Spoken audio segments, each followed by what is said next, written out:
Our final speaker before we break for afternoon tea is Janet Luck, who will speak around the preservation of WA cultural heritage material through the Digitisation Centre of WA. And Janet, would you believe, works for the Digitisation Centre of Western Australia. So there you go. Janet's the coordinator of the Digitisation Centre of WA. Prior to her current role, she worked in the private sector in Canberra, digitising historic paper-based and photographic collections from local institutions. She has a master's degree in Museum and Heritage Studies with a specialisation in Cultural Heritage Management from ANU. So welcome, Janet.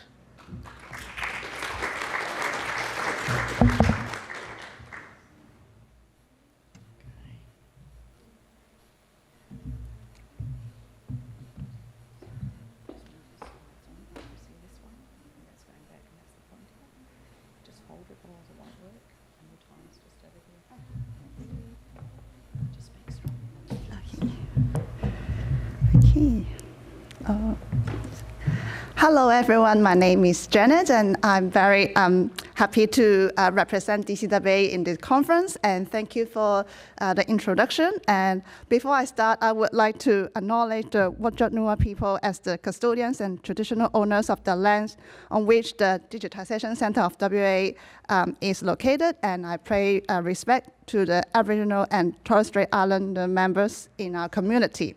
And today I'm presenting on the role of the Digitisation Centre of Western Australia in collection preservation, and we are very grateful that we can work with a wide range of collection custodians, including Aboriginal communities, and help them create digital collections for the future generations. So in my presentation, I will cover a little bit of the background of the center and how it helps with the preservation of collections in WA, and the services that we provide to collection owners, a highlight of collections with digitized, and how you can all get involved in our journey. Okay. Right. Sorry. Western Australia has analog collections of national and international significance, but collections were inaccessible to most, as they were not available online, and or they were only accessible to a limited number of people with links to collection custodians and institutions. So they are also at risk of loss due to both physical degradation and also format obsolescence. While some WA institutions, they have some archival quality digitization capability, but it is only limited to certain formats, and they have limited capacity. And so the risks associated with transporting collections to the eastern states for digitization were too high, and the cost of transport were prohibitive. So that tyranny of distance will always be significant to WA in terms of interstate transport, but also within the state, where we have to transport collections from regional areas to the facilities in Perth here. So in order to address some of these problems, the Digitisation Centre was established, and our mission is to digitize WA collections to international archival standards and facilitate access to preservation of and research on those digitized collections. Okay. So the idea of the centre was conceived in 2013 when the Humanities, Arts and Social Sciences Associate Deans Research in Western Australia, the researchers, they established a research collaboration network, and they had a series of preservation needs assessments. And then they identified that there is really a urgent need to have this archival facility.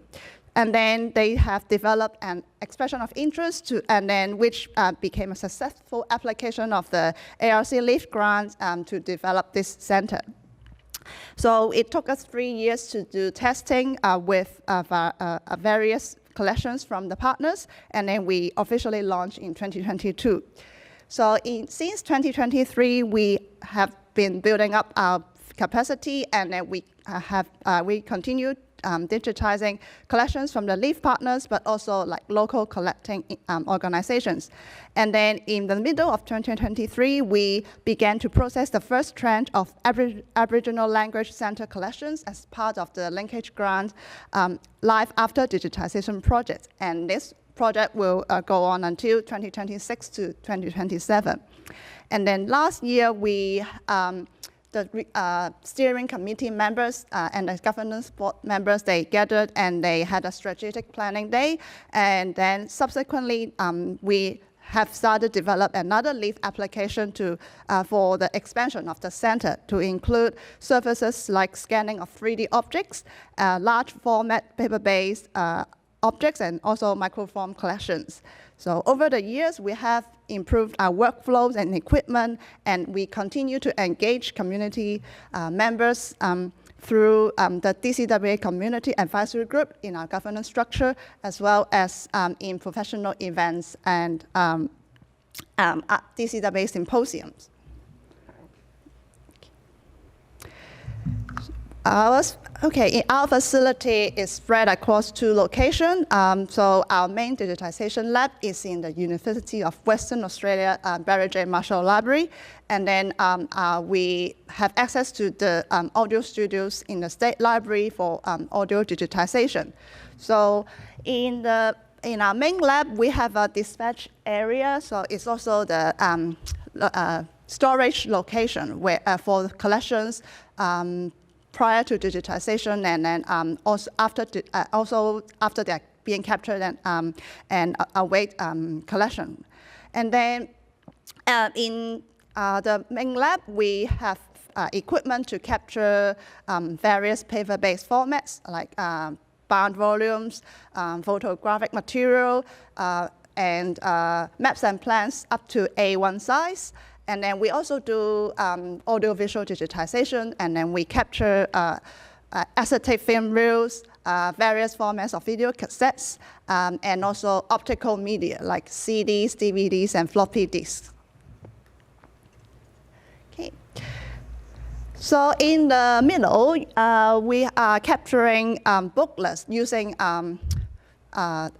a photographic equipment called DT Versa with a camera setup, and we are using a 150 megapixel camera to photograph flat objects, and we are able to achieve VEGI standards in terms of resolution and color accuracy.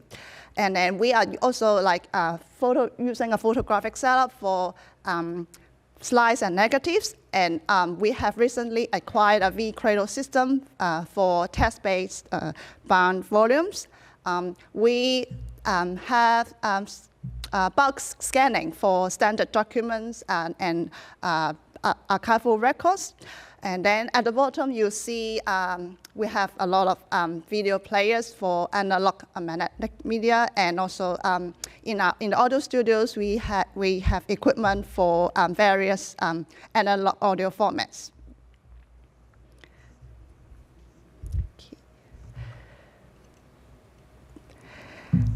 So as part of the digitization service, we provide temporary secure storage for the physical items, and also temporary storage for the digitized outputs. And in the whole process, we will consult collection owners and to determine the file output that they require to achieve the preservation and access needs. So the Digitization Center emerged as a collaboration among the 5 universities, the State Library, and the WA Museum. So they are our core partners.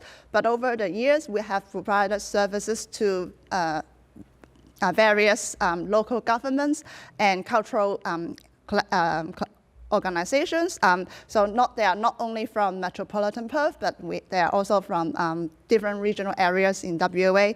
And so as briefly mentioned, we are also working with 4 Aboriginal language centers in Kimberley, Pilbara region, and Geraldton through the Life After Digitisation ARC grant.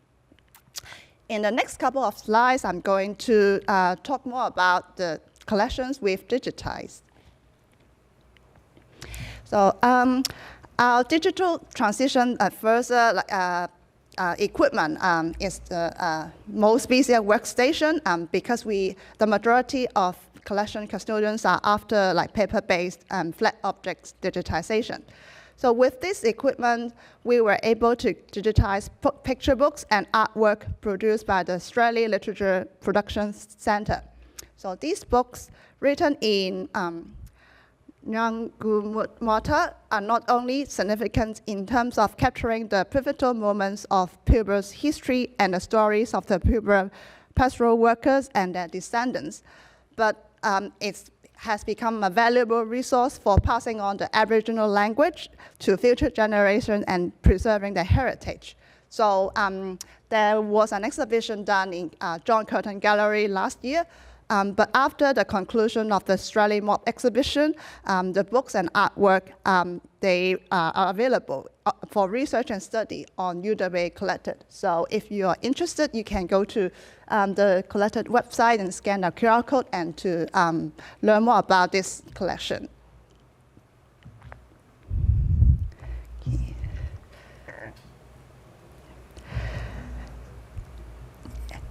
So as I mentioned before, we have worked with local governments and smaller cultural organizations, and then we have helped them to digitize significant collections related to the social economic history of the state. Among them are the photographs from the Subiaco Museum and also the logbook of Torrent from the Albany Historic Whaling Station. And the Torrent was built in Oslo, Norway, and had a working life there before being purchased by the Chance Beach Whaling Company.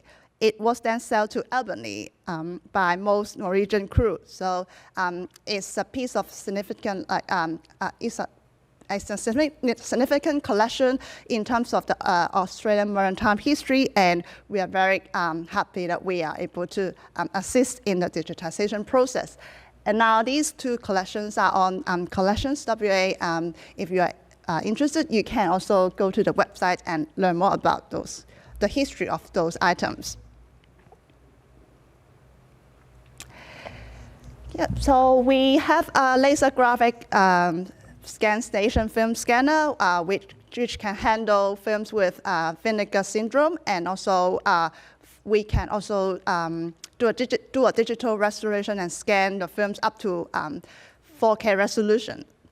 And with this piece of equipment, we have captured a lot of film reels from the Melanesian Film Archive from Curtin University. So the Melanesian Film Archive is a significant and extensive collection which consists of thousands of films related to cruel disease and cultural practices in Papua New Guinea area. And then up to date, we have digitized 747 motion picture and audio reels, and then we have reformatted over 283 hours of recordings. And then within the UWA, we have worked with the university archives to capture analog video cassettes produced by the former media services units in a university. And in this collection, we have piloted a metadata creation service because we discovered that a lot of the video recordings, they have little metadata created. So collection owners don't know what's on those tapes, and then they probably, it's often the obstacle for and it makes them hard to decide whether they should digitize those tapes.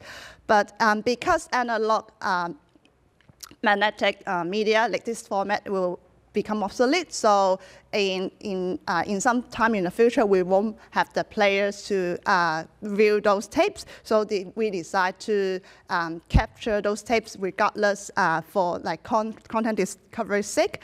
And then we work with the archives, and then we provide simple descriptive metadata for those tapes while the tapes are being digitized. So they have they have the digital files and to start with their collection appraisal process. So due to copyright and ISIP issues, a lot of the audiovisual material is not made open access yet. However, in UWA, the university films, promotional films, they are available online. If you're interested, you can also go to the website and learn more.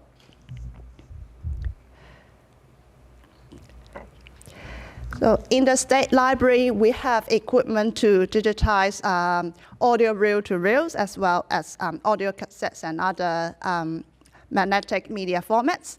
And so we have been digitizing sound reels from the Melanesian Film Archive, and also we have digitized a huge volume of cassettes for the Aboriginal language centers. So when we work with the Aboriginal Language Center, we learned that they have a lot of audio material, like oral history and also recordings for field research that are in obsolete formats. So through the Linkage Grant project, we were able to help the Miramar, Darwin, Wurluk, Juran Language and Cultural Center in Kununurra and digitize over almost 230 cassettes so far, and then creating 181 hours of footage. So now they have the digital files to work with, and then they can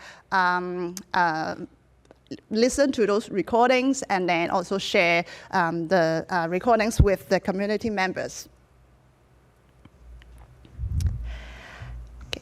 So in terms, so some of the born media, digital media are stored in physical carriers that become obsolete and now require digitization, or we'll call it data extraction and recovery. So last year, we have successfully recovered design files of the Badi Dictionary for the Kimberley Language Resource Center stored in zip disks. And the center now can update the content of the dictionary and then reprint and publish a new edition. And and this is a very significant project for the community members as part of the language revival program. And in the slide, you will also see we have received assistance from the Swinburne University through the Australian Emulation Network ARC Linkage Grant Project, and then they have helped us to develop the workflow for floppy disk imaging, and then we can digitize 3.5-inch floppy disks as well as larger 5.25-inch floppy disks. So the Digitisation Center also provide free of charge digitization, consultation, and advisory service to collection owners. And we will help them to inspect the items and identify suitable options for digitization. And we provide quotes for the costs and also general advice around storage and conservation. So there are many occasions where collections owner, they have legacy collections, they have archival boxes of material, and then we help them to sort out what formats they are and how to approach those items in terms of conservation and also digitization, and as well as the ongoing management of the digital files.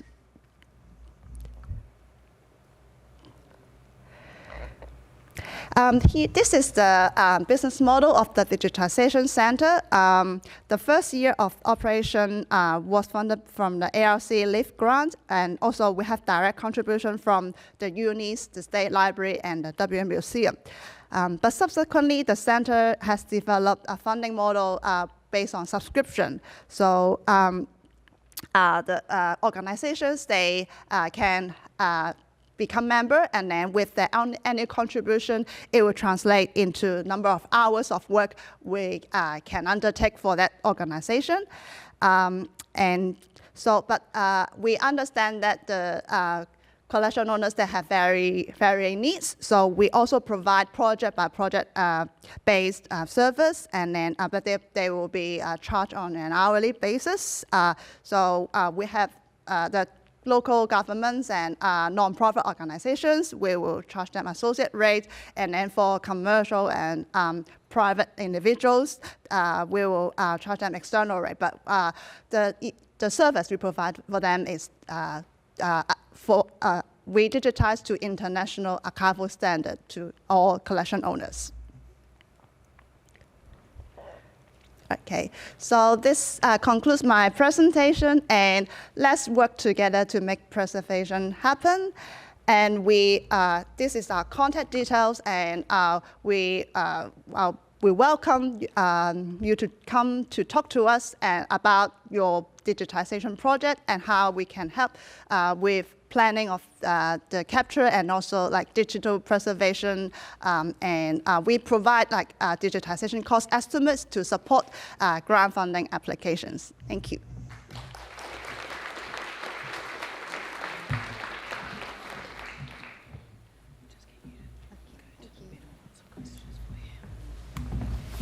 Okay, thanks, Janet.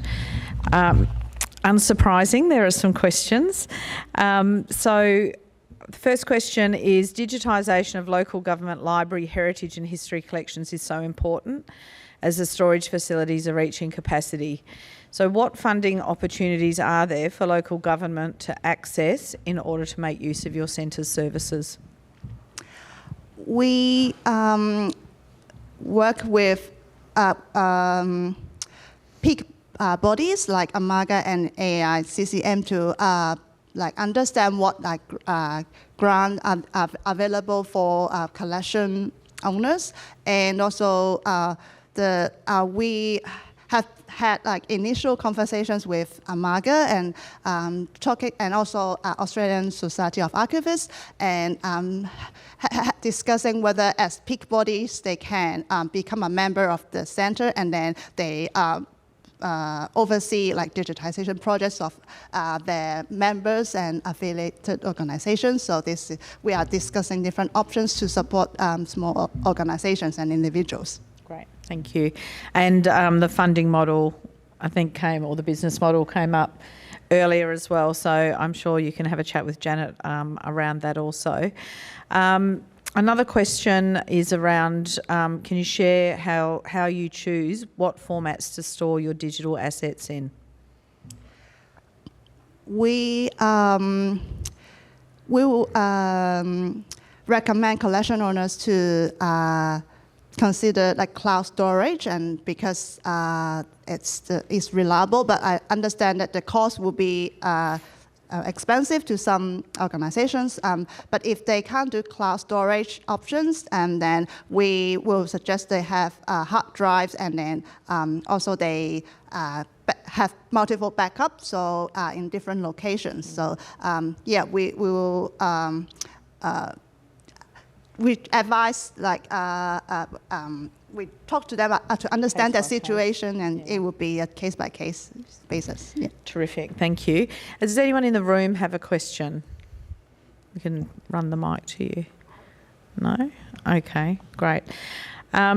So another question, are you seeing big growth in this area in terms of people taking up your services? Yeah, we see the growth, and